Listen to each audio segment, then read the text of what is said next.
As Terry mentioned earlier, autism is a developmental disability. As I said, it's a neurophysiological disorder. It is not curable. It is a lifelong disability. We define it through observation, looking at behaviors. It's the ultimate communication disorder. There's almost always sensory issues. Some of those sensory issues may be accommodated for and not be present or current, but if in the history of the individual there was ever a sensory issue, then there was a sensory issue. And interactional disabilities, relationships, being able to read body language, that's usually a typical problem.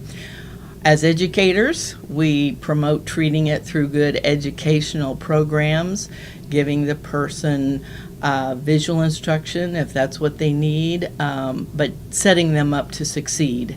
And again, it's variable across its severity in individuals. And as Terry said, you've met one person with autism, and if you have, you know you've met one person with autism. And then on the other side is autism is not. Don't get confused. It's not a mental or emotional illness. It may seem like one, but it is not. There have been many misguided diagnoses of emotional disturbance when actually the individual had autism. And Tony, that doesn't mean that a person with autism might not have some emotional disability, some sort of concomitant issues, and they often do. Depression, for example, is pretty common. So we will probably talk about that more later. But it's not their primary issue. Right.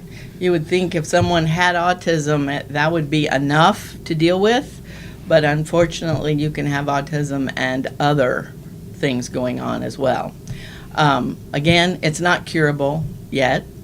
It's not diagnosable by any medical type of procedure, and it is not simply a behavior disorder. It's not about them knowing better. A lot of behavior from individuals with autism is because of the autism.